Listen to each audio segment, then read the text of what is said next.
There's a pair of shoes sitting by the front door, small ones. They haven't been moved in months, maybe years, and every single morning, one of you walks past them and says nothing, and the other one notices and also says nothing. If you're watching this video, there's a chance you know exactly what I'm talking about, or maybe you know someone who does. A parent who lost a child, a son, before it was supposed to happen, before the world made sense of it, before anyone was ready. And what you carry after that kind of loss isn't just grief.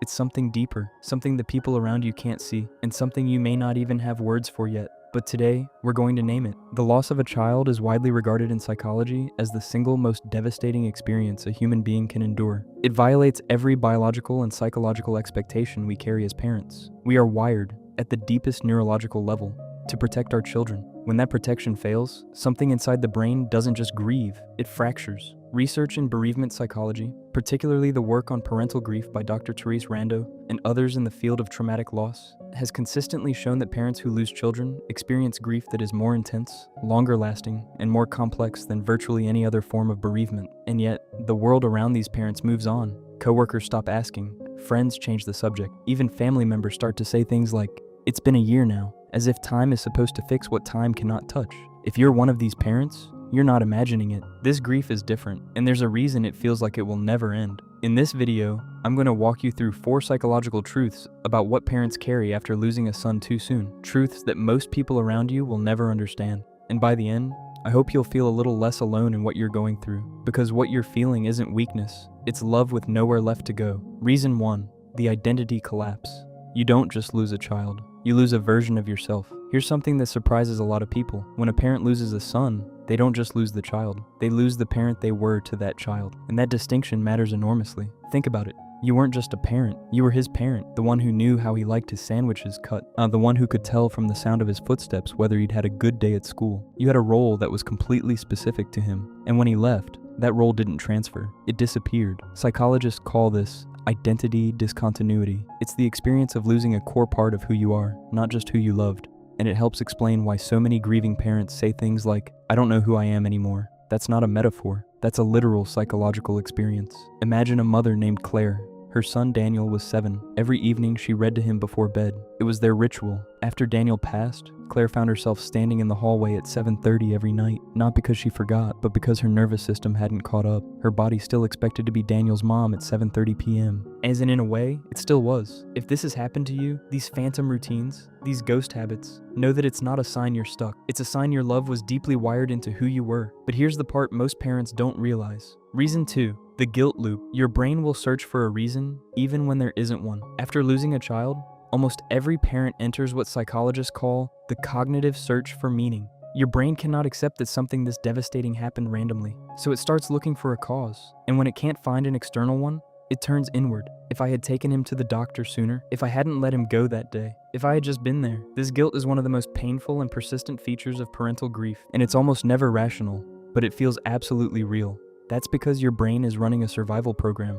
It's trying to identify what went wrong so it can prevent it from happening again. It's not punishing you, it's trying to protect you in the only way it knows how. Take a father named Marcus. His teenage son Andre died in a car accident. Marcus wasn't driving, he wasn't even in the car, but for months afterward, Marcus replayed every decision he'd made that week. I should have told him to stay home. I should have driven him myself. He knew, logically, that none of those things would have changed the outcome. But logic doesn't run the grief system, emotion does. If you're trapped in this loop, here's what I want you to hear. The guilt is not evidence that you failed. The guilt is evidence that you cared more than words can hold. And separating those two things, the guilt from the truth, is one of the most important steps in learning to carry this loss without being crushed by it. Now, this next one might surprise you. Reason 3, the grief gap between partners. Losing a child can tear a marriage apart, not because love dies, but because grief speaks different languages. Here's a statistic that circulates widely, though researchers debate the exact numbers. Couples who lose a child face significantly higher rates of relationship strain than those who experience other kinds of loss. But it's not because they stop loving each other. It's because they grieve differently, and they misread each other's grief. One parent might need to talk about their son every single day, when the other might not be able to say his name out loud for months. One might cry openly, the other might throw themselves into work, and each one looks at the other and thinks, "Why aren't you grieving the way I am? Did you love him less?" The answer, of course, is no. But in the fog of loss, that question can feel deafening. Developmental psychologist Dr. Catherine Laughlin's work on parental bereavement describes this as asynchronous grief. the idea that two parents will rarely be in the same emotional place at the same time. And that gap, if it's not understood, becomes a second loss. You lose your child, and then you feel like you're losing each other. If you're in this place right now, sitting on opposite ends of the same couch, carrying the same devastation, but unable to reach each other, know that this is one of the most documented patterns in grief psychology. It doesn't mean your relationship is broken. It means your grief needs a translator, a therapist, a support group, or even just the awareness that different doesn't mean less. And this is where it gets really important. Reason 4, the weight you carry in silence. The things grieving parents never say out loud. There are thoughts that grieving parents carry that they will almost never share with anyone. Not because they're ashamed, but because the world hasn't made space for these truths. Thoughts like, I'm angry at him for leaving, or sometimes I forget just for a second, and then the remembering destroys me all over again. Or the hardest one of all, part of me died with him. Charleston, I don't know if I want it back. These thoughts are not signs of dysfunction. They are normal, documented features of complicated grief. The American Psychological Association recognizes prolonged grief disorder as a distinct condition, not because grief is an illness, but because this kind of loss creates a wound that doesn't follow the usual healing timeline. And here's what no one tells you. You don't have to move on. That phrase, moving on, is one of the most damaging things the culture says to grieving parents. You're not supposed to move on. You're supposed to learn how to move forward while still carrying the weight, and that's a completely different thing. Imagine a woman named Patricia. Her son, Mateo, passed away at 4 years old. It's been 6 years.